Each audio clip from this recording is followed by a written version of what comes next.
주님의 이름으로 사랑합니다. 이제 5월입니다. 5월. 또 새벽에는 월상 예배를 드렸습니다. 이제 코로나 대부분의 것들이 다 풀리는 상황 속에서 우리도 하나씩 하나씩 예배가 회복되고 예배 회복되면은 당연히 우리의 삶이 회복되고 변화해야 합니다. 그런 은총이 여러분들과 함께 하시기를 축복합니다. 오늘부터 이제 5월이 시작되었습니다. 1년에 벌써 3분의 1이 지나갔습니다. 5월은 그중 특별히 가정의 달이라고 부르는데 이 가정의 달이라 불린 유래는 정확하진 않지만 이 5월에 가정과 관련된 달이 그런 날들이 많아서 그런 것으로 알려져 있습니다. 교회에서도 5월에는 가정과 관련된 주일들이 굉장히 많이 있습니다. 첫 번째 주일, 오늘이 어린이 주일. 두 번째 주일이 어버이 주일. 그리고 세 번째 주일은 청년 주일 이렇게 지키고 있습니다. 오늘은 가정의 달 첫 번째로 어린이 주일과 관련된 말씀을 읽었습니다. 하지만 어린이 주일에 관련된 말씀이라고 하기에는 굉장히 무서운 말씀들이 있었습니다. 이 어린아이에 관련된 말씀은 이 오늘 나오는 본문 이외에도 또 있습니다. 공관복음 세 곳에서 모두 등장하는 말씀인데 사실 여러분들이 익숙하게 알고 있는 말씀은 오늘의 말씀보다는 그쪽의 말씀이 더 많을 것입니다.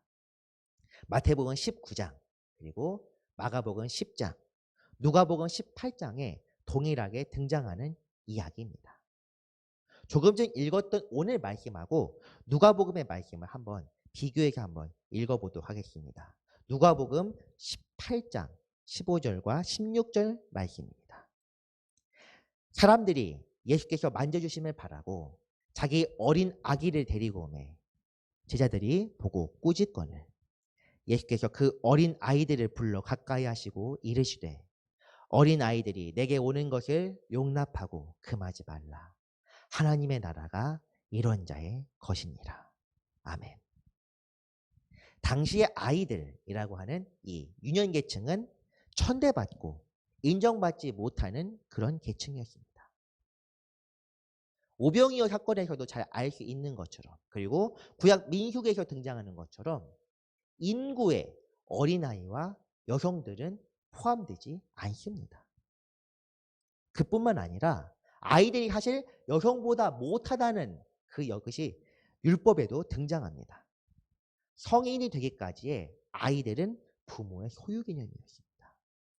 만약 부모가 아이를 노예로 팔더라도 부모가 그렇게 하고자 하면은 이것을 막을 법조항이 없었습니다. 그런 상황 속에서 사실 아이들을 만져주기를 바라고 주님께 데려온다는 것 자체가 굉장히 훌륭한 부모의 마음씨입니다. 그런데 이 아이들과 부모를 막은 사람들이 바로 예수님의 제자들입니다. 예수님께서 하시는 설교사역 그리고 치유사역 이것에 방해가 될까 해서 일종의 충성심을 발휘했다고 할 수 있겠습니다. 하지만 예수님이 어린아이들을 보는 관점은 제자들과 사뭇 달랐습니다. 주님께서는 아이들을 그 자체로 사랑하셨습니다. 잘 아시는 것처럼 주님께서는 제자들을 꾸짖으셨습니다. 어린아이들을 축복하시고 그들에게 손을 얹고 기도해 주셨습니다.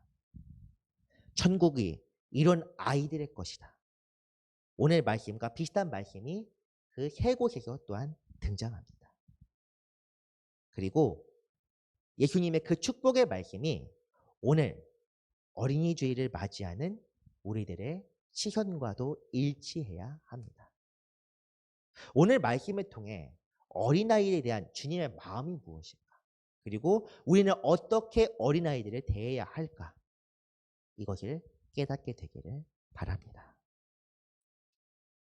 첫 번째로 주님께서는 어린아이의 낮은 마음을 칭찬하셨습니다. 오늘 말씀 4절에 보면은 이런 말씀이 등장합니다. 그러므로 누구든지 이 어린 아이와 같이 자기를 낮추는 사람이 천국에서 큰 자니라. 아멘. 자기를 낮춘다는 의미가 무슨 의미이십니까?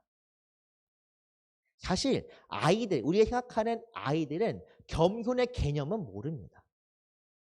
겸손이 무엇인지 물어보면 무엇인지 이해를 하지 못합니다. 그리고 요즘 초딩이라는 표현들도 잘 아는 것처럼 굉장히 방향무인, 제멋대로인 그런 아이들을 많이 보기 때문에 어린아이들이 자기를 낮춘다? 이 말은 쉽게 이해가 되지 않을 수도 있습니다. 저 역시 이 말씀을 준비하면서 제가 어린아이들을 키워본 적이 없기 때문에 어쩌면 저보다 이 말씀을 듣는 분들이 더 잘 아실 수도 있습니다. 제가 생각하는 어린아이들의 모습은 이러합니다. 어린아이들은 보호자들을 절대적으로 의존합니다. 보호자의 울타리 안에, 보호 안에 있을 때 어린아이들은 아무런 걱정을 하지 않습니다. 배가 고플 때, 그리고 힘이 들 때, 아플 때, 그리고 불만족스러운 상황이 있을 때 아이들은 본인 스스로 무언가를 해결하려 하지 않습니다. 보호자 즉 부모를 찾습니다. 배고프면 엄마를 찾는 것은 당연한 일입니다. 반면에 어른들은 자기들이 살면서 어떻게 살아왔는지 자기들이 겪어온 삶을 두고 그 방식에 따라서 움직입니다. 내가 배가 고프면 어떻게 했을 때 배를 채울 수 있다. 이런 식의 나름의 방법들이 있습니다. 이것들은 사실 자기 자신의 삶의 양식을 믿는 혹은 전통을 믿는 사람들입니다. 이 사람들은 아이들보다는 자기 자신을 더 믿는 사람입니다. 사실 아무리 겸손해 보이는 사람들도 자기 자신의 삶의 양태를 믿는 것은 모두 똑같습니다. 내 방식이 옳고 내 생각이 맞습니다.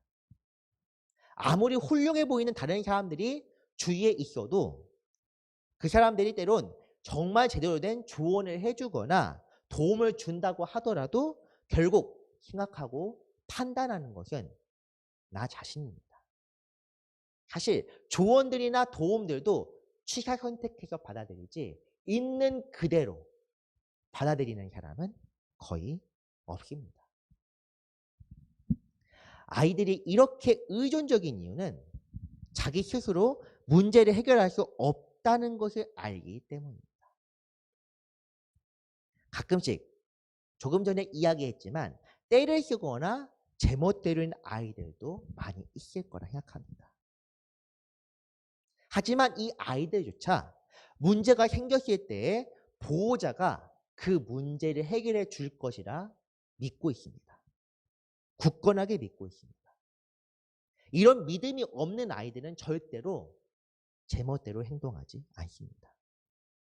부모나 보호자들을 신뢰하지 않는다면 이 사람이 내 문제를 해결해 줄 수 있다는 것을 믿지 않는 순간 아이들은 아이들의 모습을 잃어버립니다. 떼쓰거나 조르거나 떠들거나 뛰어다니거나 이런 모습 없습니다.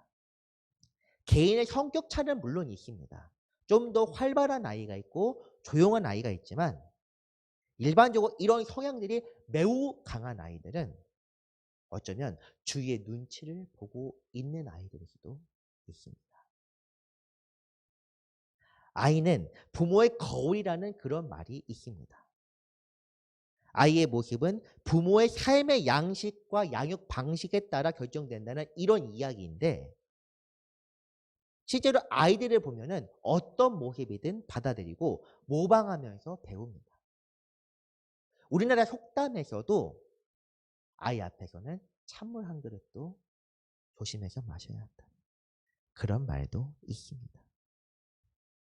항상 제멋대로인 것처럼 보이지만 사실은 아이들의 모습은 곧 그 주변 사람들, 가까운 사람들의 모습을 따라하는 것뿐입니다. 제가 지금까지 말한 것들은 물론 제 경험은 아닙니다.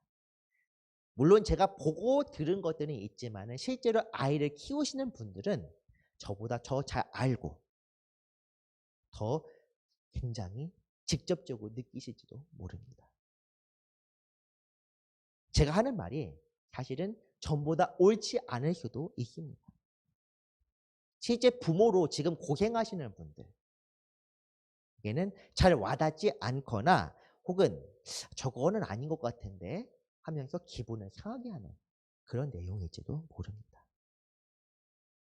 하지만 지금부터 이제 하는 이야기는 꼭 귀담아 들으셔야 합니다. 무엇이냐면 예수님께서 기뻐하는 모습이 바로 이런 모습이라는 사실. 어린아이들과 같이 되지 아니하면 이 말씀은 이처럼 타인, 즉 예수님과 하나님께 절대적으로 의존하는 그런 모습을 이야기하는 것입니다. 이 타인은 당연히 우리의 대장이 되시고 우리의 구속자 주인이 되시는 예수 그리스도를 향하여 있어야만 합니다. 예수님을 따라가고 예수님을 생각하며 예수님을 모방하고 그것을 통해 배우는 모습. 그것을 통해서 예수님 닮아가며 성장하는 모습. 이것이 바로 아이와 같은 모습입니다. 행동 패턴을 아이처럼 혹은 생각을 아이처럼 하는 그런 것이 아니라 우리의 보호자 되시는 분이 하나님밖에 없다는 것을 깨닫고 우리의 스승 되신 예수님을 절대적으로 의존하고 신뢰하며 따라가는 것. 이것이 주님께서 우리에게 요구하시는 바로 그 모습입니다. 나아가서 자기를 낮춘다는 의미가 무엇인지 좀 더 생각해 보겠습니다. 아이들이 가장 겁없고 가장 걱정 없고 가장 당당할 때 어느 때 계십니까? 본인 스스로 100점을 맞았다. 물론 당당합니다. 체육대회에서 1등을 했다. 당당합니다. 하지만 그 당당한 것은 아이들 사이가 아니라 자기의 부모 앞에 섰을 때 당당합니다. 나 1등 했다 하면서. 보호자가 자신의 삶을 인정하고 신뢰한다는 것을 믿기 때문에 보호자 앞에 섰을 때 당당하고 반대로 보호자가 자신의 삶에서 든든한 배경이 되었을 때 아이들 또한 당당하고 자신감이 넘칩니다. 안전하다고 느꼈을 때 내 뒷배경이 걱정이 없다고 느끼게 될 때 가장 당당해집니다. 우리 아빠가 더 힘이 세다. 우리 아빠가 더 돈을 많이 번다. 이렇게 싸우는 이유가 자기 자신의 스스로의 능력보다 부모를 더 믿기 때문입니다. 우리는 그럼 지금 어떻습니까? 앞서가신 예수님을 전적으로 신뢰하면서 의지하십니까? 예수님께서 내 삶에서 역사하시는 것이 크다 자랑할 수 있겠습니까? 내 생각과 내 삶의 양식이나 혹은 내 경험을 지금 의지하고 있지는 않으십니까? 내가 지금까지 이뤄온 것들, 성취한 것들, 내가 이만큼 했었다. 나아가서 나 자신의 능력과 지식과 힘을 믿고 의지하지는 않습니까? 분명히 말씀드리는 것은 그것은 낮은 자의 모습이 아닙니다. 낮은 자는 나 자신의 연약함을 인정하며 주님 없이 아무것도 할 수 없다는 것을 믿고 고백하는 사람입니다. 이것이 바로 예수님께서 산상손에서도 말씀하시는 마음이 가난한 사람들입니다. 그런 사람들만이 주님 앞에서 낮은 자 그리고 어린아이와 같은 사람입니다. 세상에서 혹은 우리 교회에서도 낮은 자에 대해서 오해하는 사람들이 상당히 많이 있습니다. 제가 이 설교를 준비하면서 읽었던 책들이나 참고서적이나 주석들 중에서도 이 아이들의 현재 지위를 강조하는 그런 책들도 굉장히 많이 있고 이 낮은 것을 사회적인 위치나 지위로 생각하는 사람들이 그만큼 많이 있습니다. 하지만 그것은 분명히 잘못되었습니다. 누가복음에서 말씀하셨던 부자와 나사로 혹은 창고에 재물을 가득 쌓았던 부자가 처벌을 받은 이야기, 지옥에 떨어진 이야기, 죽은 이야기는 부자라서 그렇게 된 것이 아닙니다. 그 사람들의 태도가 문제가 있었기 때문에 부자 청년에게 예수님께서 내 재산을 다 팔아오라. 그리고 나를 따르라 했던 그 말씀은 부를 의지하는 태도를 지적하신 것이지 부 자체가 문제가 돼서 그렇게 한 것이 아닙니다. 부자는 죄인이 아닙니다. 반대로 가난하다고 전부 다 선한 것도 아닙니다. 우리가 잘 알고 있는 종교개혁가 장 칼뱅, 이 사람은 어떻게 이야기했냐면은 열심히 일하고 돈을 모아서 선하게 사용하라고 이야기했습니다. 감리교 전통을 만든 웨슬리 역시도 자신의 설교에서 이렇게 이야기를 했습니다. 될 수 있는 한 많이 해라. 세 가지를 많이 하라고 했는데 될 수 있는 한 많이 벌어라. 될 수 있는 한 많이 저축해라. 될 수 있는 한 많이 베풀어라. 이렇게 말했습니다. 낮은 사람은 그 사람의 표면적인 모습이나 사회적 지위 어떤 것도 아닙니다. 그 사람의 중심이 어디에 있는가 이것이 중요합니다. 그 중심을 판단하는 것은 사람이 아니라 저나 여러분들이나 더 훌륭하신 분들이 아니라 오직 하늘에 계시는 우리의 중심을 꿰뚫어 보시는 하나님만 가능한 일입니다. 이것을 분명히 기억하면서 우리 마음의 중심을 꿰뚫어 보시는 하나님을 두려워하고 또한 하나님을 신뢰하고 주님 앞에서 낮아지는 우리 모두가 되기를 축복합니다. 두 번째 말씀입니다. 주님께서는 어린아이와 같은 낮은 사람들을 존중하라고 말씀하십니다. 이것이 매우 중요합니다. 어린아이와 같이 되는 것 이상으로 사실은 중요합니다. 우리 스스로 마음을 낮은 데 거하는 것, 이것은 우리 자신의 수양과 관계가 되어 있는 문제입니다. 우리 자신의 마음가짐을 잘 하는 것과 잘 다듬는 것과 관계가 있는데 더 솔직하게 이야기하면은 우리 스스로 온전히 낮은 자가 된다면 다른 사람들을 돌아볼 수밖에 없습니다. 그렇기 때문에 이 두 번째 거를 강조하는 이유는 이것이 되어야 진정 낮은 자가 되었다는 사실이기 때문입니다. 낮은 자는 주님의 마음을 품은 사람입니다. 그렇기 때문에 주님과 함께하며 주님의 은혜를 알고 주님의 뜻대로 살 수 있는 그런 사람들은 당연히 주변 사람들을 돌아볼 수밖에 없습니다. 이 주제, 즉 다른 사람들 돌아보는 그 문제는 마태복음 25장에서도 등장합니다.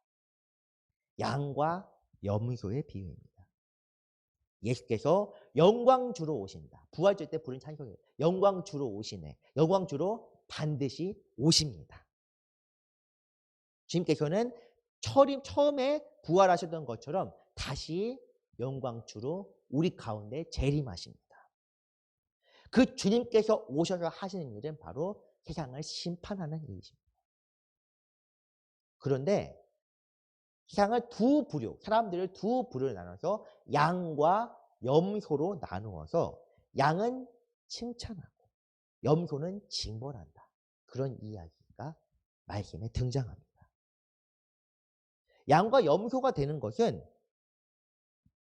낮은 사람들, 연약한 사람들을 어떻게 대했는지, 그들에게 어떤 모습을 보였는지에 따라서 양과 염소로 나눈다고 합니다. 이 심판의 말씀, 엄중한 말씀이 마태복음 25장 45절과 46절에 등장하고 있습니다. 같이 한번 보겠습니다. 이에 임금이 대답하여 이르시되 내가 진실로 너희에게 이르노니 이 지극히 작은 자 하나에게 하지 아니하는 것이 곧 내게 하지 아니한 것이니라 하시리니 그들은 영벌에 의인들은 영생에 들어가리라 하시니라. 아멘. 이 작은 자 하나에게 하지 아니한 것이 곧 내게 하지 아니한 것이니라. 이 말씀은 요한 1서 말씀에서 이 말씀을 해석할 수 있는 좋은 실마리가 있습니다. 요한 1서 4장 20절에 보면은 하나님을 사랑하노라 하고 그 형제를 미워하면 이는 거짓말하는 자니 보는 바 그 형제를 사랑하지 않는 자는 보지 못하는 바 하나님을 사랑할 수 없느니라. 이렇게 말씀하고 있습니다. 사랑은 우리가 흔히 사랑한다고 말로 이야기해서 사랑이 되는 것이 아니라 혹은 저 사람을 내가 사랑하는구나 생각해서 되는 것이 아닙니다.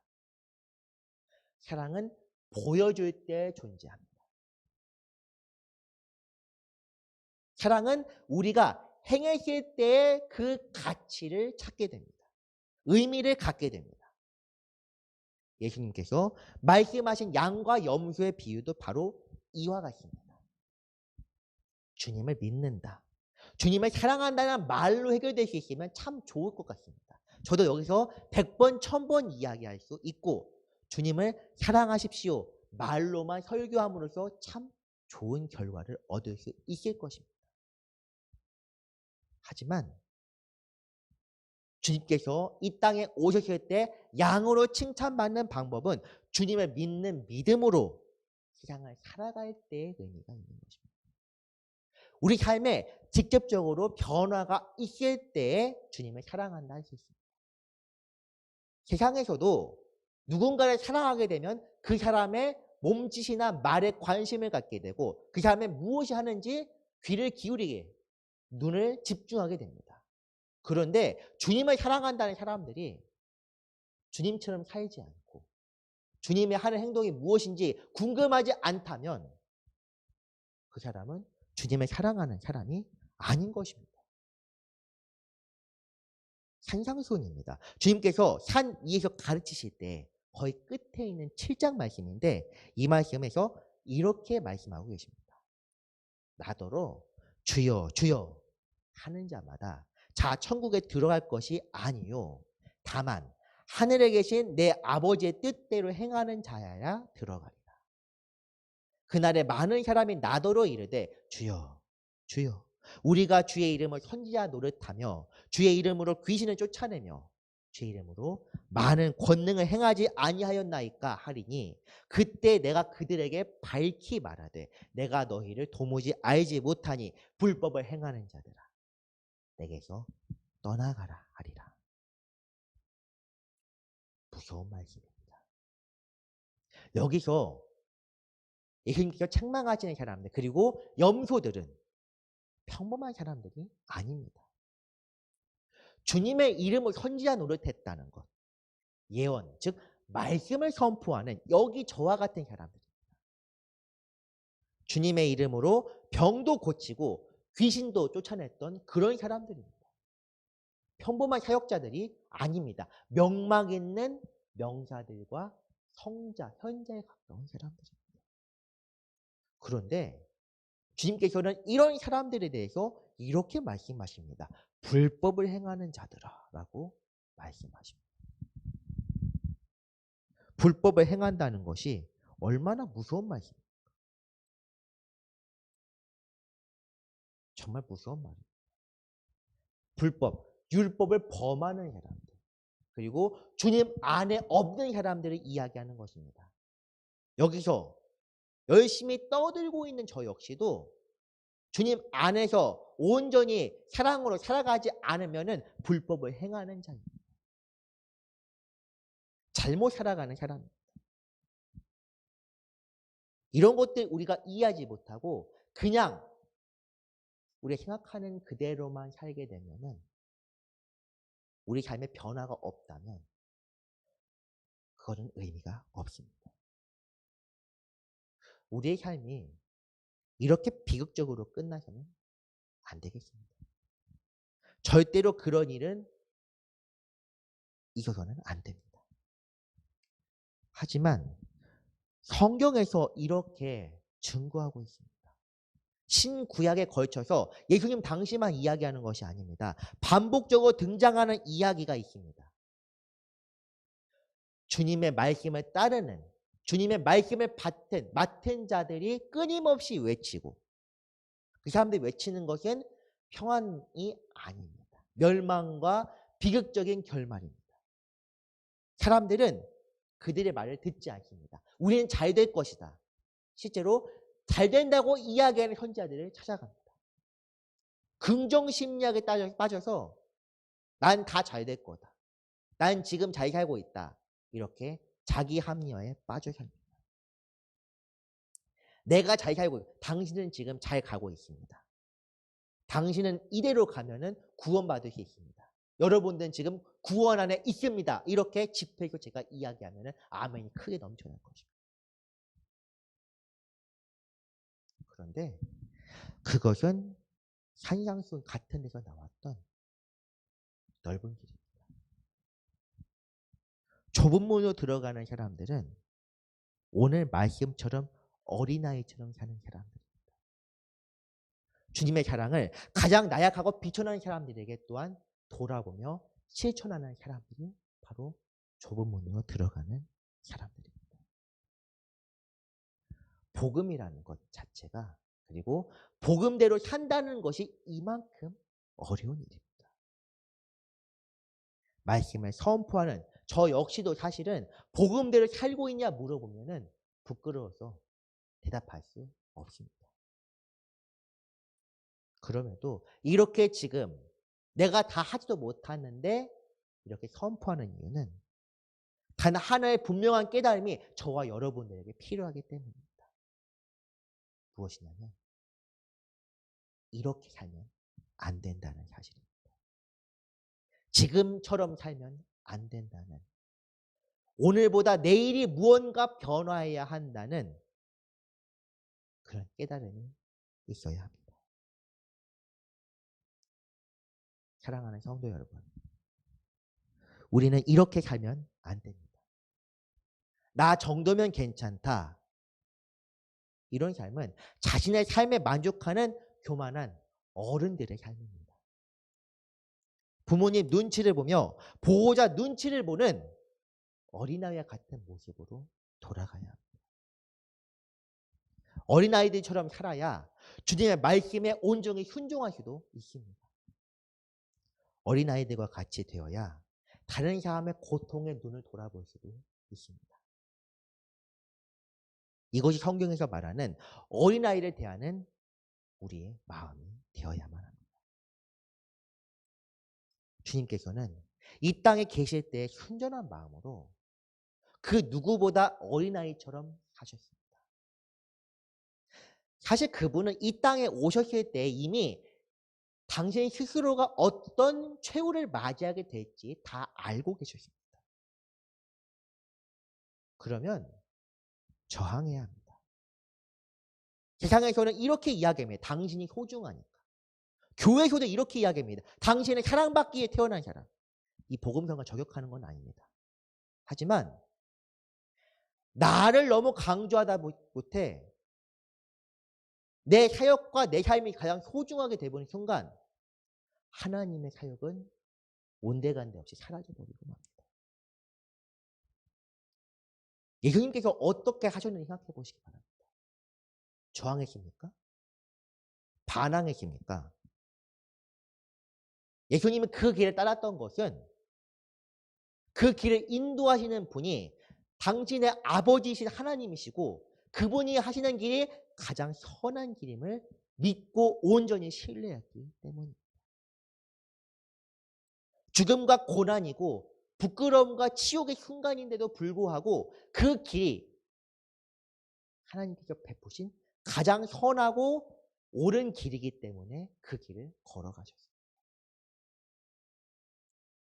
예수님처럼 십자가에 지라는 의미 역시도 하나님의 전적을 신뢰해서 우리의 삶 속에서 우리에게 요구하는 것이, 하나님께서 요구하시는 것이 무엇인지를 분명히 알아야 한다는 사실입니다. 그런 삶이 우리의 모범이 되어야만 우리는 어린아이들처럼 살 수 있습니다. 오늘 말씀 마지막 부분 10절을 보면은 예수님께서 말씀하시는 어린아이들의 모습에 대해 중요한 표현이 등장합니다. 오늘 말씀 10절 같이 한번 보겠습니다. 삼가 이 작은 자 중에 하나도 업신여기지 말라. 너희에게 말하노니 그들의 천사들이 하늘에 계신 내 아버지의 얼굴을 항상 배옵느니라. 그들의 천사들이라는 표현, 하나님께서는 어떤 작은 사람들, 어떤 비천한 사람들도 결코 헛되이 대하지 않는다는 의미입니다. 가장 비천한 사람, 나 같은 사람은 누가 돌아보겠어 하는 그런 부족한 사람들도 하나님이 직접 담당자를 엮어서 관리하시고 챙겨주십니다. 회사가 회사원들을 대하듯이, 조직이 조직원들을 대하듯이 하는 것이 아니라 각각 한 사람 한 사람이 마치 은행의 VIP 룸이 따로 있는 것처럼, 담당 직원이 따로 있는 것처럼 그렇게 사람들을, 그 소자들을 대우하신다는 사실입니다. 대강 이런 부류는 이렇게 해라 이런 게 아니라 그 틀 안에서 적당히 이 시스템 넘어가지 않으면 적당히 이렇게 간다가 아닙니다. 한 명 한 명 이름을 부르시며 챙기시고 그들의 돕는 사람들, 담당자들을 베풀어 주신다는 그런 의미입니다. 더욱이 이 10절 말씀에 나와 있는 부분에서는 각각의 천사들이 하늘에서 하나님을 항상 배웁는다고 이야기합니다. 이 말씀을 통하여 우리가 바로 삶의 소망을 얻을 수 있습니다. 우리가 지금 하고 있는 기도들, 우리가 고통스럽게 내뱉는 탄식들이 결코 헛되이 하늘에서 흩어지지 않는다는 사실입니다. 주님께서는 모두의 삶을 돌아보십니다. 우리 모두의 삶을 지키시고 보호하십니다. 그런 그분 안에 있을 때에 우리가 참 평안이 있습니다. 문제는 적지 않은 교회들에서 이런 주님의 은혜를 각자의 삶에 대한 합리화의 기술로 전락하고 있다는 사실입니다. 주님의 은혜는 나만을 위한 것이 아닙니다. 내가 소중하다면, 나에게 담당하는 천사를 보내줘서 나를 보호하신다면 내 옆에 있는 사람도 그렇습니다. 내가 소중한 만큼 다른 사람도 소중한데, 내 삶이 귀한 만큼 타인의 삶도 귀한 것인데, 이건 솔직히 불편한 말입니다. 제가 영성 집회 예전에는 20대 때는 자주 보기는 봤습니다. 찾아간 적도 있었고, 제가 영성 집회 통해서 은사도 받았고, 또 정말 주님을 참되게 만나서 회개도 하고 했었습니다. 하지만 그것과는 별개로 영성 집회 가치를 무시하는 것이 아니라 분명히 알아야 할 것은 그 자리에 찾았던 사람들이 대부분 자신의 삶의 문제만을 해결받기 위해 찾아왔다는 사실입니다. 마치 어떤 모습이 떠오르냐면, 베데시다에서 연못 물이 동할 때 거기 먼저 내려가려고 애쓰는 사람들의 모습이 떠올랐습니다. 거기 물이 동할 때 내려가면 고침받는다고 해서 서로 밀치고 그런 모습들입니다. 그런데 예수님께서 그곳 찾아오셔서 고쳐준 사람들은 열정적으로 자신의 병을 낫고자 했던 사람이 아닙니다. 못에 들어가지도 못하는 사람입니다. 주님의 자비만을 찬양하면서 주님께서 내 삶의 문제를 해결해 줄 거라, 그런 믿음만을 갖는 사람들은 주님을 믿는 것이 아닙니다. 대부분의 분들이 성령의 역사가 강하게 일어났을 때 이런 문제들에 빠져서 성령이 퍼져나가지 못했습니다. 우리나라의 대부흥도 그렇고 미국의 대부흥도 그렇고 모든 대부흥이 그 문제를 통하여 내 삶의 변화가 있어야 되는데 내 삶의 문제만을 해결하고 끝났습니다. 좀 더 불편한 이야기를 하자면 교회에서 록펠러의 어머니의 기도를 많이 걸어놓습니다. 그 기도는 훌륭한 기도입니다. 그런데 걸어놓는 이유는 록펠러가 성공해서 걸어놓습니다. 록펠러가 유명한 사람이긴 맞지만은 11조 많이 한 사람은 맞는데 그 공장에서 수많은 근로자가 죽어나간 것은 생각하지도 않습니다. 그 사람이 자유돼서 기도하고 11조 잘 받쳐 성공한 것을만 기억합니다. 그걸 강조하면서 그것을 가르칩니다. 그런 모습들이 저는 이 베데시다에 나와 있는 환자들의 모습과 오버랩이 자꾸 돼서 무섭습니다. 주님께서 사랑하시는 사람들은 양입니다. 약한 자들, 나약한 자들을 돌아보고 때로는 내 문제보다 그 사람들, 주변 사람들의 문제를 먼저 돌아볼 수 있는 그런 사람들이 주님께 칭찬받는 사람입니다. 우리 삶의 문제들의 해결만을 바라는 삶. 그 욕심과 욕망은 우리에게 해가 됩니다. 오늘 7절 말씀을 보면 실족이라는 표현이 등장합니다. 실족하게 하는 일들이 있음으로 말미암아 이렇게 등장합니다. 세상에 화가 있도다. 실족하게 하는 일이 없을 수는 없으나 실족하게 하는 그 사람에게는 화가 있도다. 이 말씀이 어린아이 효자와 그 어린아이에 관련된 말씀 사이에 있다는 것은 굉장히 중요한 의미를 담고 있습니다. 실족의 의미는 다른 사람들을 낙마하게 만든다는 이야기입니다. 부자와 나사로의 경우 나사로는 배고픔과 병의 고통으로 실족했습니다. 그 책임을 누가 받았습니까? 부자가 받았습니다. 그런데 우리는 여전히 내 삶의 문제들만을 고집합니다. 제가 예전에 전도자 생활을 할 때 큰 교회에 있었습니다. 그곳에서 어떤 사람이 찾아왔었는데 옷도 다 떨어졌었고 당뇨 때문에 손이 일부 굳어가는 사람이었습니다. 제가 이름도 아직 기억합니다. 김수철 씨. 그냥 들어와서 기도하지도 않고 먹을 것을 청하는데 제가 있는 것을 베풀었습니다. 그날 말씀하셨습니다. 주님께서 오늘 너는 나를 대접했다. 2번 찾아오셨습니다. 2번 찾아오셨고 2번째는 필요한 약간의 돈과 같이 손을 잡고 기도해 드렸습니다. 그 다음엔 찾아오지 않으셨습니다. 어떻게 됐는지는 모르겠습니다. 하지만 제가 여기서 이 얘기를 하는 이유는 여러분들도 그런 베품이 있어야 한다는 사실입니다. 물론 모든 사람들 내 있는 거 다 팔아서 가난한 사람에게 나눠주라는 그런 의미를 이야기하는 것이 아닙니다. 우리의 삶이 우리의 문제만을 취해서 주변을 돌아보지 못한다면 우리가 아무리 거룩하게 살아도 그 삶은 염소라는 사실을 말씀드리고 싶은 것입니다.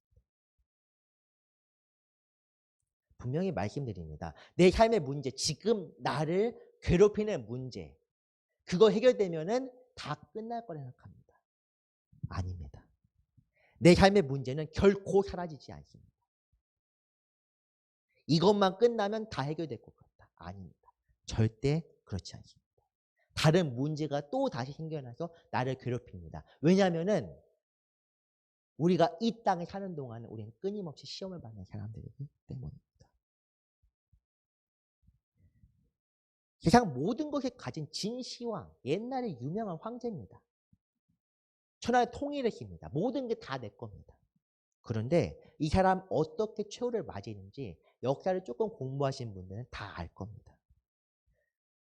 나이를 먹어가니까 나 늙는 거, 나 죽게 되겠구나. 어떡하지? 하면서 온갖 여기저기서 좋은 약들을 다 가져옵니다.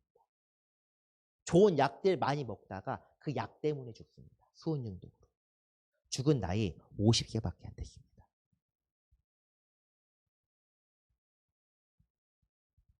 우리가 우리의 삶에서 무엇을 찾아야 할지 이젠 돌아볼 때입니다. 우리의 삶이 정말 주님 앞에서 주님만을 의지하는가, 그리고 주님을 바라봄으로 또한 이 세상 주변을 돌아볼 수 있는가. 말씀을 정리합니다. 우리는 어린아이와 같이 되어야 합니다. 이는 우리의 주인 대신 주님만을 의지하고 바라보는 낮은 자의 모습입니다. 또한 우리는 어린아이의 마음으로 다른 낮은 사람들을 바라보아야 합니다.